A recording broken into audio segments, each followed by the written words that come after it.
Shalom Bapak Ibu Saudara yang dikasihi Tuhan. Mari pagi hari ini kita memuji menyembah Tuhan. Ketika bangsa Israel keluar dari bangsa Mesir, Allah menuntun mereka, menyediakan tiang awan dan tiang api, menandakan Tuhan tak pernah meninggalkan bangsa Israel. Dan hal yang sama, Tuhan tak pernah meninggalkan hidup kita. Dia menuntun setiap kita. Kita tidak perlu khawatir, tidak perlu takut untuk melangkah maju. Mari kita bawa hati kita untuk datang menyembah Dia. Haleluya. Ku tak perlu khawatir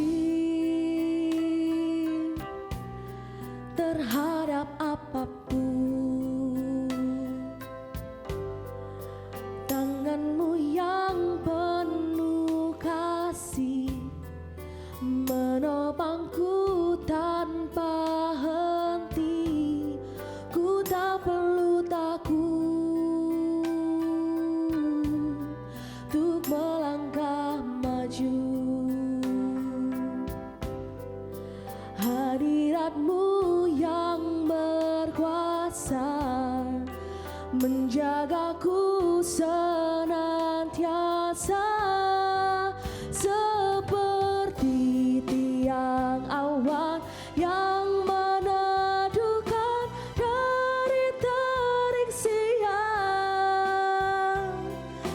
Hatiku selalu tenang di dalam tangan-Mu Tuhan, seperti tiang api yang menerangi dari gelap malam. Kau menjagai hidupku dengan kebaikan-Mu. Ku tak perlu khawatir terhadap apapun. Tangan-Mu yang penuh kasih menopangku tanpa henti.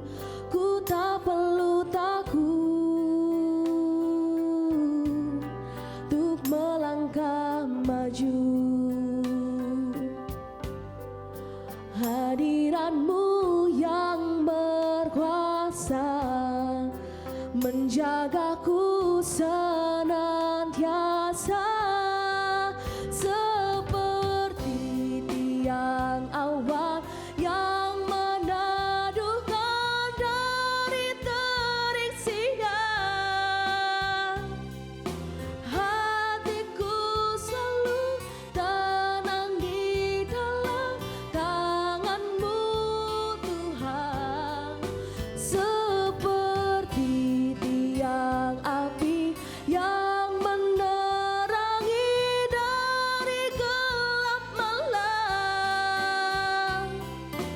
Kau menjagai hidupku dengan kebaikan-Mu, seperti tiang awan yang meneduhkan dari terik siang.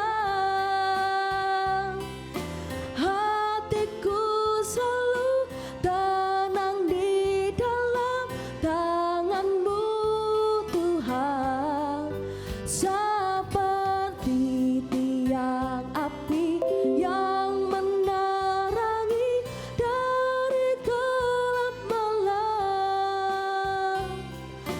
Kau menjagai hidupku dengan kebaikan-Mu.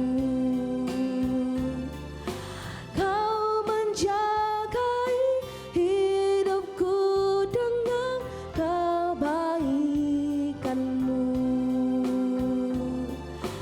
Kau menjagai hidupku dengan kebaikan-Mu. Terima kasih Tuhan Yesus, kami percaya Tuhan bahwa ada perlindungan Tuhan, ada tuntunan Tuhan dalam hidup kami. Seperti bangsa Israel Tuhan, Kau tuntun mereka. Kami percaya hidup kami pun Engkau tuntun Tuhan. Terima kasih Tuhan, terima kasih sebentar Tuhan, kami mau belajar kebenaran firman-Mu lebih lagi. Kau memberkati hamba-Mu Tuhan yang menyampaikan kebenaran firman-Mu. Pakai Tuhan, urapi hamba-Mu dan setiap kami Tuhan yang mendengarkan kebenaran firman-Mu Tuhan. Kami boleh berbuah dalam kehidupan kami boleh melakukan firman-Mu dalam kehidupan kami Tuhan. Terima kasih Tuhan untuk pagi hari ini. Kami bersyukur hanya di dalam nama-Mu saja Tuhan Yesus Kristus. Haleluya. Amin. Shalom, selamat pagi Bapak Ibu yang dikasihi Tuhan. Mari kembali di pagi hari ini, sebelum segala sesuatu kita kerjakan, kita akan bersama-sama mendasarkan segala aktivitas pekerjaan kita dengan firman Tuhan, di mana saat ini dari gereja ada sebuah subtema, yaitu memenangkan jiwa bagi Kristus. Bapak Ibu dan saudara-saudara yang dikasihi oleh Tuhan, tidak dipungkiri kalau kita adalah memiliki panggilan di dalam panggilan amanat agung yang sudah kita ketahui bersama, yaitu di dalam Matius 28 ayat 19 sampai dengan 20. Karena itu pergilah, jadikanlah semua bangsa muridku dan baptislah mereka dengan nama Bapa dan Anak dan Roh Kudus, dan ajarlah mereka melakukan segala sesuatu yang telah kuperintahkan kepadamu, dan ketahuilah aku menyertai kamu senantiasa sampai kepada akhir zaman.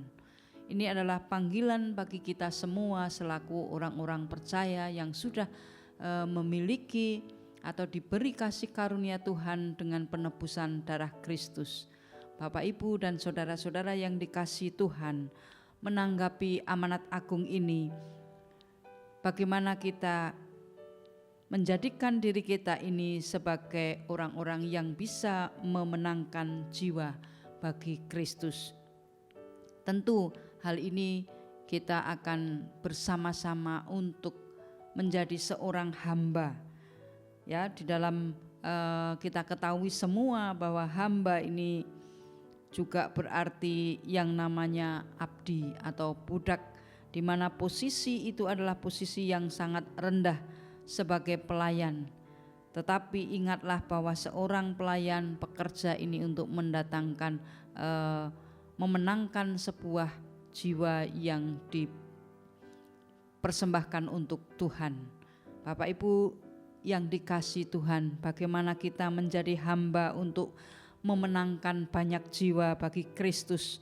Ini adalah dimaknai dengan pelayanan kita kepada Tuhan. Dan hari ini kita akan bersama-sama untuk membaca kebenaran firman Tuhan yang terdapat di dalam 1 Korintus 9. 1 Korintus 9 ayat 19 sampai dengan 23. Akan saya bacakan bagi Bapak Ibu dan saudara-saudara sekalian. Sungguh pun aku bebas terhadap semua orang. Aku menjadikan diriku hamba dari semua orang, supaya aku boleh memenangkan sebanyak mungkin orang. Demikianlah bagi orang Yahudi, aku menjadi seperti orang Yahudi, supaya aku memenangkan orang-orang Yahudi. Bagi orang-orang yang hidup di bawah hukum Taurat, aku menjadi seperti orang yang hidup di bawah hukum Taurat, sekalipun aku sendiri tidak hidup di bawah hukum Taurat, supaya aku dapat memenangkan mereka yang hidup di bawah hukum Taurat. Bagi orang-orang yang tidak hidup di bawah hukum Taurat, aku menjadi seperti orang yang tidak hidup di bawah hukum Taurat, sekalipun aku tidak hidup di luar hukum Allah. Karena aku hidup di bawah hukum Kristus, supaya aku dapat memenangkan mereka yang hidup di bawah hukum Taurat. Bagi orang-orang yang lemah, aku menjadi seperti orang yang lemah, supaya aku dapat menyelamatkan mereka yang lemah. Bagi semua orang yang aku telah menjadi segala-galanya, supaya aku sedapat mungkin memenangkan beberapa orang dari antara mereka. Segala sesuatu ini aku lakukan karena Injil, supaya aku mendapat bagian dalamnya.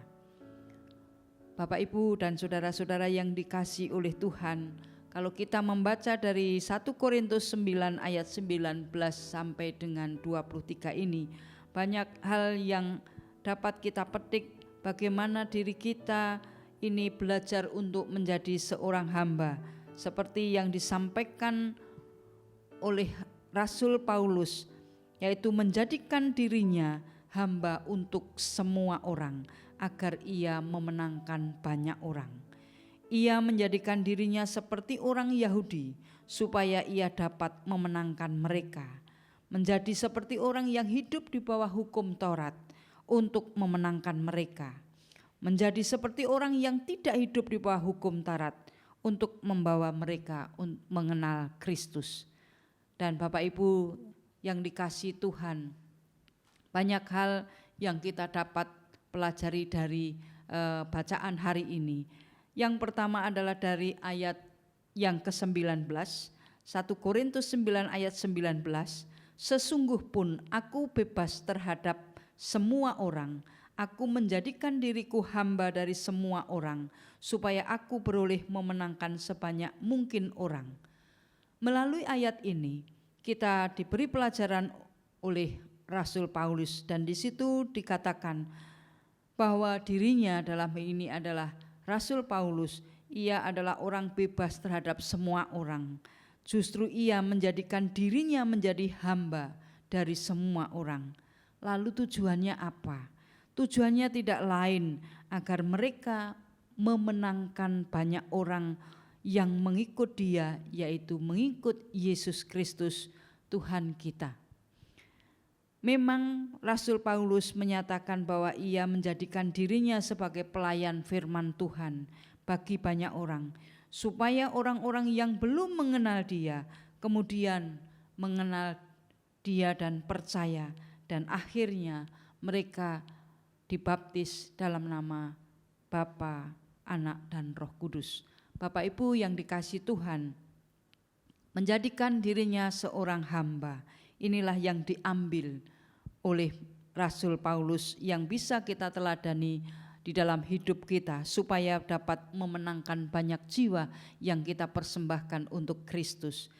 Di dalam Roma 4 ayat 4 dan 5, di situ dikatakan, kalau ada orang yang bekerja, upahnya tidak diperhitungkan sebagai hadiah, tetapi sebagai haknya. Tetapi kalau ada orang yang tidak bekerja, namun percaya kepada Dia yang membenarkan orang durhaka, imannya diperhitungkan menjadi kebenaran. Bapak Ibu dan saudara-saudara yang dikasihi Tuhan, hal yang pertama yang dapat kita ambil dari ayat ini, yaitu bagaimana kita harus menjadi hamba untuk semua orang. Tentu itu adalah hal yang tidak mudah, tetapi ingat bahwa semua itu akan diperlengkapi oleh Tuhan kepada kita kalau kita mau menjadi hamba untuk memenangkan jiwa-jiwa bagi kemuliaan nama Tuhan.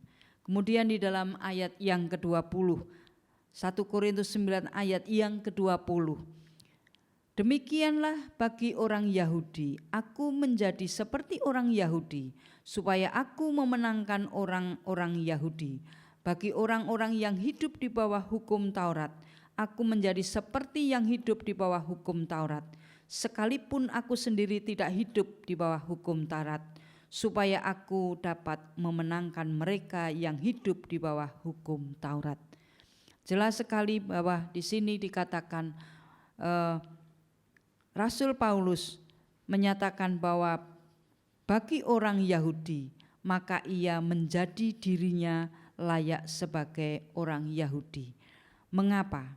Tujuannya adalah untuk memenangkan orang-orang Yahudi.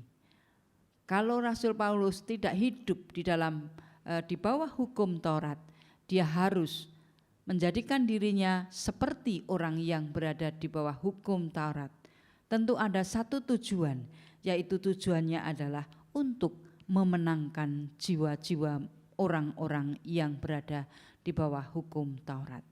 Bapak Ibu dan saudara-saudara yang dikasihi oleh Tuhan, Seperti halnya juga yang terdapat di dalam ayat 21, itu juga sama. Bagi orang-orang yang tidak di bawah hukum Taurat, aku menjadi seperti yang tidak hidup di bawah hukum Taurat. Sekalipun aku tidak hidup di luar hukum Allah, karena aku hidup di bawah hukum Kristus, supaya aku dapat memenangkan mereka yang tidak hidup di bawah hukum Taurat. Hal ini adalah menjadikan sebuah pembelajaran bagi kita di dalam menanggapi amanat agung, bagaimana kita akan menjadikan orang-orang atau memenangkan jiwa-jiwa. Itu adalah kita melihat situasi dan kondisi, bagaimana kita menanggapinya, bagaimana keadaan sekitar kita, maka kita harus memperlakukan diri kita melihat situasi dan kondisi. Tujuannya adalah satu, untuk memenangkan jiwa mereka. Dan dengan melihat situasi ini, semakin banyak orang-orang yang bisa diselamatkan dan percaya kepada Tuhan. Itulah persembahan jiwa-jiwa yang akan kita persembahkan kepada Kristus.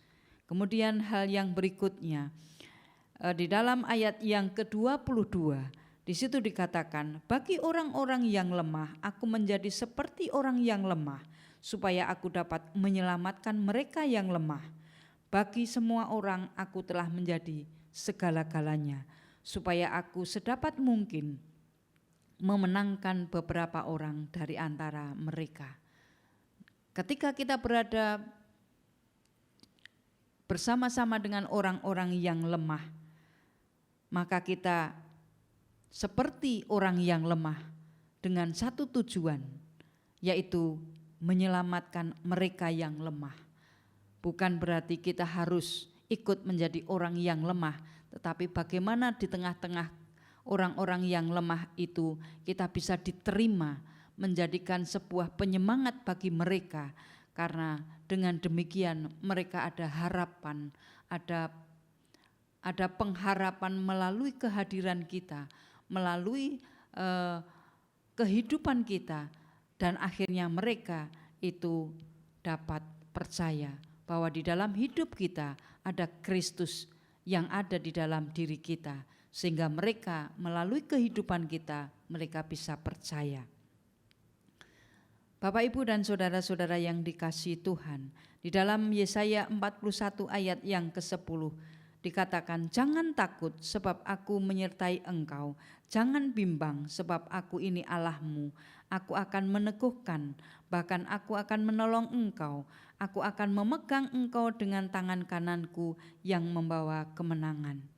Ketika kita bersama-sama dengan mereka yang lemah ataupun yang berada di bawah hukum Taurat ataupun yang tidak di dalam hukum Taurat, kita sudah diperlengkapi oleh Tuhan, bahwa Tuhan menyertai kita, sehingga tujuan utama amanat agung yang diberikan Tuhan kepada kita, bagaimana kita memenangkan jiwa bagi kemuliaan Tuhan, mengabarkan Injil keselamatan, sehingga kita ini sudah diperlengkapi oleh Tuhan. Tuhan sendiri yang sudah menyertai, sudah meneguhkan kehidupan kita dan siap untuk menolong, bahkan Tuhan memegang dengan tangannya, sehingga kita akan diberi kekuatan untuk memenangkan jiwa-jiwa itu. Bapak, Ibu, dan saudara-saudara yang dikasihi Tuhan, di dalam ayat yang ke-23, segala sesuatu ini aku lakukan karena Injil, supaya aku mendapat bagian dalamnya. Bapak, Ibu, dan saudara-saudara yang dikasihi Tuhan, Rasul Paulus menyatakan di dalam ayat ini adalah segala sesuatu yang dilakukan olehnya untuk memberitakan Injil Tuhan. Ia melakukan dengan rendah hati dan sukacita, semata-mata hanya untuk mengabarkan firman-Nya, mengabarkan Injil, sehingga damai sejahtera itu dapat dibagikan kepada semua orang, sehingga mereka yang menerima, yang mendengar, akhirnya percaya. Dengan demikian, Rasul Paulus akan memperoleh suatu harapan untuk mendapat bagian di dalam pelayanan firman Tuhan.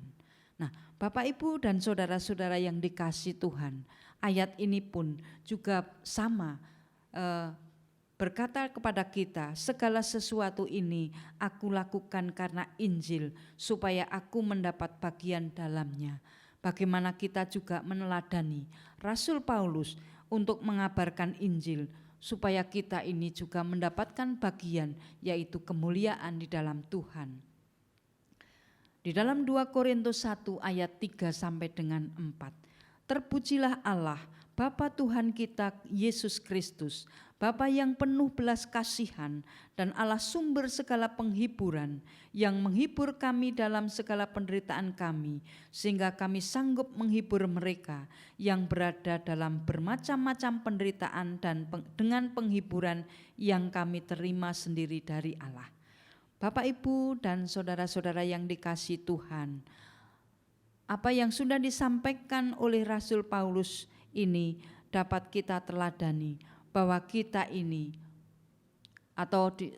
Rasul Paulus membuat dirinya itu sebagai hamba, sebagai pelayan, tetapi dengan kekuatan dari Tuhan yang luar biasa, ia bisa mengabarkan Injil dan memberikan didikan, memberikan ajaran, nasihat melalui firman Tuhan kepada banyak orang, dan semua yang sudah diberitakan oleh Rasul Paulus, akhirnya mereka mendengar dan akhirnya berbuah, yaitu mendatangkan jiwa-jiwa sehingga mereka percaya kepada Tuhan Yesus dan akhirnya memberikan diri untuk kemudian dibaptis, mengaku Tuhan Yesus sebagai juru selamat di dalam kehidupannya. Bapak, Ibu, dan saudara-saudara yang dikasihi Tuhan, kembali ketika kita dipanggil untuk memenangkan jiwa bagi kerajaan surga, bagi kemuliaan Tuhan Yesus, yaitu amanat agung yang sudah diberikan kepada kita. Mari kita merendahkan diri kita untuk menjadi hamba, supaya kita ini bisa menyampaikan damai sukacita yang datang dari Tuhan, kemuliaan yang ada yang sudah diberikan Tuhan kepada kita, kemampuan, kuasa yang sudah diberikan, kita hanya persembahkan untuk kemuliaan nama Tuhan. Sehingga melalui hidup kita yang rendah hati, seperti hamba, seperti pelayan yang siap merendahkan serendah-rendahnya untuk memenangkan jiwa-jiwa mereka, maka dengan demikian kita adalah orang-orang yang berbahagia karena kita dipakai oleh Tuhan untuk mendatangkan jiwa-jiwa bagi Tuhan. Bagaimana di dalam hidup kita? Sudahkah kita memenangkan jiwa-jiwa itu untuk Tuhan? Melalui kehidupan kita yang berada di sekitar kita, kita harus memulai untuk menyenangkan hati Tuhan, untuk memenangkan jiwa-jiwa bagi Tuhan melalui hidup kita yang rendah hati, dengan penuh sukacita, dengan penuh ketulusan kita melayani mereka, supaya di dalam hidup mereka melihat kita, yaitu ada kasih Kristus di dalam kehidupan kita, sehingga Injil, kabar kesukaan itu bisa diterima oleh mereka, menjadikan kepercayaan, mengambil sebuah keputusan untuk percaya kepada Tuhan Yesus, dan akhirnya dia akan mengaku bahwa satu-satunya juru selamat di dalam hidupnya adalah Tuhan Yesus Kristus. Itulah kerinduan kita semua untuk memenangkan jiwa-jiwa bagi kemuliaan Tuhan. Selamat untuk berkarya di dalam Tuhan. Mari kita berdoa. Tuhan, terima kasih atas kesempatan ini yang sudah Tuhan berikan. Tuhan, kami rindu untuk menjadi pelayan-pelayan-Mu Tuhan, sehingga di dalam kehidupan kami bisa mendatangkan banyak jiwa-jiwa untuk kemuliaan-Mu. Pakailah hidup kami, sempurnakan, berikan kekuatan, apapun yang Tuhan berikan melalui talenta yang ada di dalam kehidupan kami. Biarlah talenta itu hanya kami kembalikan untuk hormat kemuliaan-Mu Tuhan. Terima kasih Tuhan. Perkenankan kami memasuki pagi ini, hari ini di dalam kasih Tuhan. Di dalam nama Tuhan Yesus kami berdoa dan mengucap syukur. Haleluya. Amin.